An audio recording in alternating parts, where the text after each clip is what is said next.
ദൈവത്തെ ദർശിച്ചവരാണ് വിശുദ്ധർ.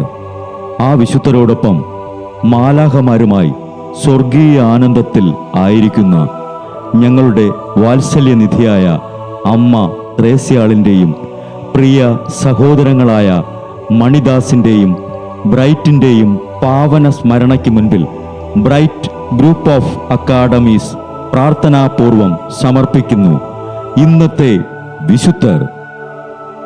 അവതരണം അനിൽ കുഴിഞ്ഞകാല.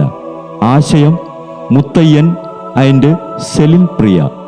സംവിധാനം സ്റ്റെനി ആൻഡ് സ്റ്റെനിച്ച്. ഇന്നേ ദിവസം തിരുസഭ മാതൃകയായി നൽകിയ വിശുദ്ധരെ അനുകരിച്ച് പ്രാർത്ഥനയോടെ ആ പാത പിന്തുടരുന്ന നിങ്ങൾക്കേവർക്കും കർത്താവിൻ്റെ തിരുമുഖം ദർശിക്കാൻ കഴിയട്ടെ എന്ന പ്രാർത്ഥനയോടെ ഞാൻ നിങ്ങളുടെ സ്വന്തം ജസ്റ്റിൻ.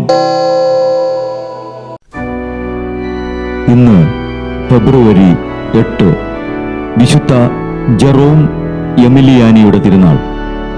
വെനീസിലെ ഒരു കുലീന കുടുംബത്തിൽ ജനിച്ച ജെറോം ഉന്നത വിദ്യാഭ്യാസം പൂർത്തിയാക്കിയ ശേഷം ട്രെവിസോ ഗിരികളിൽ ഗവർണറായി ഇരിക്കുമ്പോൾ ശത്രുക്കൾ അദ്ദേഹത്തെ പിടിച്ച് കാരാഗൃഹത്തിലടച്ചു.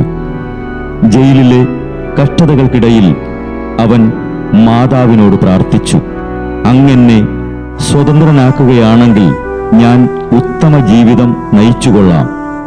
ആ നിമിഷം തന്നെ ദൈവമാതാവ് പ്രത്യക്ഷപ്പെട്ട് അവൻ്റെ ബന്ധനങ്ങൾ ഭേദിച്ച് അവനെ സ്വതന്ത്രനാക്കി. സന്തുഷ്ടനായി പ്രവാസിലേക്ക് മടങ്ങും മുൻപ് ദൈവമാതാവിൻ്റെ ബലിപീഠത്തിൽ തന്നെ ബന്ധിച്ചിരുന്ന ചങ്ങലകൾ തൂക്കിയിട്ടു.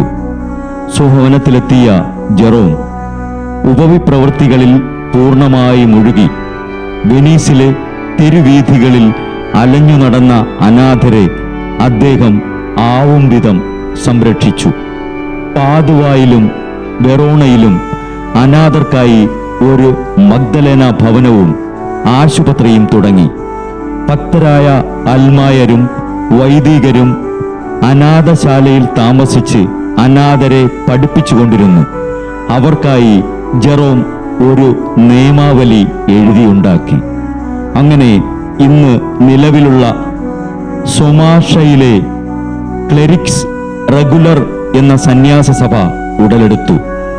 രോഗി സന്ദർശനത്തിനിടയ്ക്ക് അദ്ദേഹത്തിന് പകർന്ന രോഗം 1537 ഫെബ്രുവരി 8 ജെറോമിൻ്റെ ജീവൻ അപഹരിച്ചു. കുടുംബങ്ങളാലും സമൂഹങ്ങളാലും പരിത്യജിക്കപ്പെട്ടവരെ സംരക്ഷിച്ച വിശുദ്ധ ജെറോം എമിലിയാനി അനാഥരും ആലംബഹീനരുമായ ഞങ്ങൾക്കു വേണ്ടി മാധ്യസ്ഥം വഹിച്ച് പ്രാർത്ഥിക്കണമേ.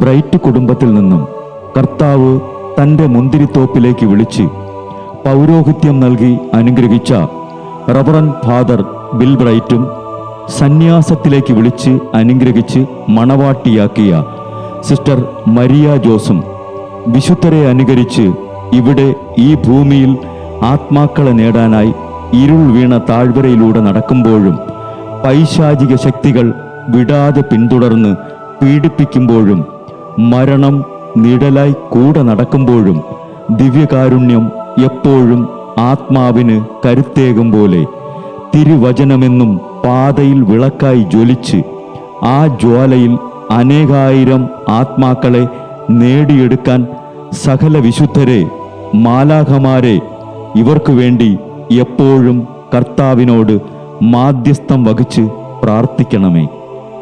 അനുദിന വിശുദ്ധർ നടന്ന വഴിയെ നടക്കുന്ന ഇവർക്ക് പിന്നാലെ കൽപ്പനകൾ പാലിച്ച് കരുത്തോടെ നടക്കുന്ന ഞങ്ങളും ഞങ്ങളുടെ പ്രിയപ്പെട്ടവർക്ക് അരികിലെത്തി നിത്യസൗഭാഗ്യം പങ്കിടാൻ അനുഗ്രഹമരുളണമെന്ന് കർത്താവേ അങ്ങയോട് ഞങ്ങൾ പ്രാർത്ഥിക്കുന്നു.